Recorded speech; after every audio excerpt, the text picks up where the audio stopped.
Ontario Premier Doug Ford has sounded one of the most pointed warnings yet to Prime Minister Mark Carney and the federal government. Canada cannot afford to roll over in response to the latest aggressive trade actions from the United States. Welcome viewers to my channel. Please subscribe, like my video and turn on notifications so you don't miss our next update. Ford's statements came in the wake of U.S. President Donald Trump's sudden announcement that tariffs on Canadian exports would jump from 25% to 35%, an escalation that has rattled governments, businesses, and industries across Canada. The announcement is widely seen as one of the most confrontational moves by Washington against Ottawa in decades, and it has once again placed Canada in a familiar yet uncomfortable position, forced to defend its economic interests against a far larger, economically intertwined neighbor that has shown a willingness to leverage its market power for political ends. For Ford, the stakes are clear. Canada must use every available lever of influence to defend domestic industries, workers, and resources. Canada shouldn't settle for anything less than the right deal. Now is not the time to roll over.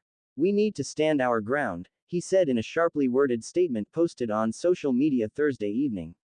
Ford has framed this issue not as a matter of partisan politics but as a test of national resolve, appealing to Canadians' sense of economic sovereignty and pride. Ford's solution is unequivocal. Ottawa must respond forcefully with countermeasures. He specifically called for a 50% tariff on U.S. steel and aluminum, a move that would strike at industries central to both the American economy and U.S. domestic politics. By directly targeting these sectors, Ford believes Canada could extract maximum leverage over the Trump administration, sending a clear message that Canadian resources and exports are indispensable. The federal government needs to hit back with a 50% tariff on U.S. steel and aluminum, Ford said. He emphasized that Canada is not a passive player in this confrontation but rather holds significant bargaining power. Canada has what the United States needs: oil and gas, critical minerals, steel and aluminum, electricity, potash, and uranium. We're America's #1 customer and keep millions of Americans working. Now is the time to maximize our leverage and stand strong. Ford's rhetoric underlines a critical point. Despite being smaller in population and economic size compared to the United States, Canada holds unique advantages due to its role as a major supplier of essential goods, energy, and raw materials. For Ford, exploiting that leverage is not just a negotiating tactic but a political necessity. The reaction from provincial leaders has been varied, reflecting both economic realities and differing political philosophies. In Nova Scotia, Premier Tim Houston expressed solidarity with Ottawa and a willingness for the province to take part in retaliatory measures. Our government will continue its part to support our province and the rest of Canada. Make no mistake. At the provincial level, we will not hesitate to implement retaliatory measures again if they are needed, Houston said. Atlantic Canada's economy, heavily reliant on exports of seafood, lumber, and energy products, could be particularly vulnerable to U.S. tariffs. Houston's stance reflects a pragmatic recognition that provincial governments may need to coordinate with Ottawa to mitigate the potential damage and defend local industries. By contrast, Saskatchewan Premier Scott Moe urged a measured, restrained approach. He emphasized that Canada's long-term objective should be a low-tariff or no-tariff North American trade environment rather than escalating tit-for-tat retaliation. We should look at where we want to get to in the North American trade environment, and that is a low-tariff or no-tariff trade environment, Moe said. Moe suggested that Canada take the first step toward de-escalation by reducing existing countermeasures rather than imposing new ones. I'd say the first step for us as Canadians is to move towards reducing and even removing some of the counter tariffs that we have in place, he said. Somebody is going to have to move in this space and we would suggest that it should be Canada. Saskatchewan's economy, heavily dependent on agricultural exports such as wheat, canola, and livestock, is particularly sensitive to disruptions in trade.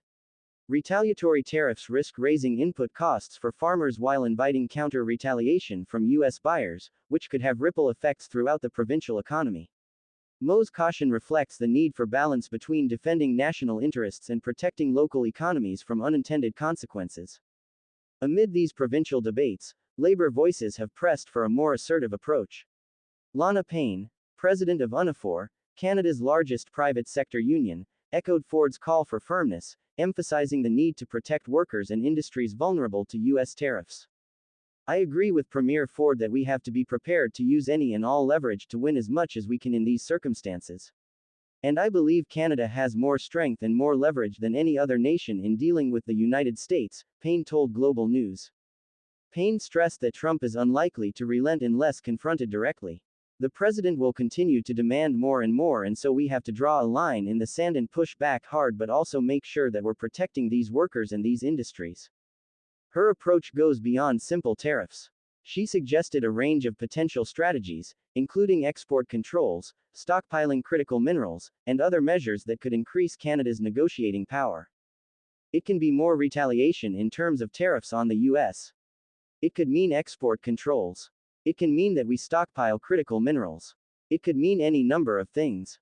We just have to understand that we have a lot of leverage. We have to be willing to use it. We have put it all on the table and be strategic about what it is that we do here. While unions call for confrontation, business groups are warning Ottawa to tread carefully. Dan Kelly, president of the Canadian Federation of Independent Business, acknowledged public support for tough action but stressed the risks of further escalation. At this stage, though, it is difficult to say whether retaliation from Canada would cause this to escalate and worsen or potentially get better. I urge the government to use caution, Kelly said. He referenced the US-China trade war as a cautionary tale, where tariffs spiraled out of control and disrupted global supply chains. We saw that movie with China and the US, where tariffs went up over 100%, and that's certainly not a good thing for the Canadian economy. I think we have to be smart about this, be patient, and play the long game. Business leaders highlight that retaliatory tariffs are not cost-free.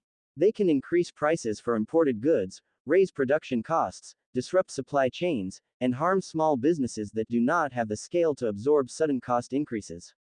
The tension between political optics and economic prudence is particularly acute in this moment, as firms weigh public pressure against the risk of long-term instability.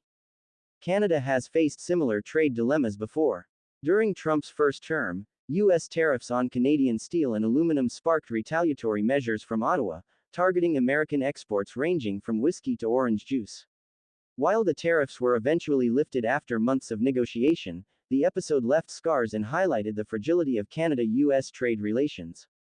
Earlier disputes, such as the decades-long softwood lumber conflict, showed how trade issues could persist for years, disrupting markets, increasing legal costs, and creating long-lasting political tensions.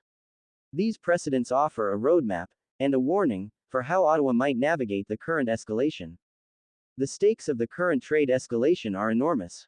Ontario manufacturers, Alberta energy producers, Atlantic seafood exporters, and prairie farmers all stand to be affected. Millions of Canadian jobs rely on stable access to the U.S. market. Any disruption in trade flows risks economic hardship, not only for large corporations but also for small and medium-sized businesses that are often less resilient to shocks. For households, tariffs can translate into higher prices on consumer goods ranging from food and electronics to automobiles. Rising costs can ripple across the economy, constraining household budgets, slowing consumption, and ultimately reducing overall economic growth. For Prime Minister Carney, the situation represents a high-wire act in economic diplomacy. He must balance competing pressures, premiers demanding either restraint or retaliation, unions advocating for a strong defense of workers, businesses urging caution, and the constant uncertainty of Trump's next move. The decision-making calculus is complex. Yielding too quickly could project weakness and invite further U.S. demands. Responding too aggressively risks triggering escalation that could harm Canadian businesses and consumers.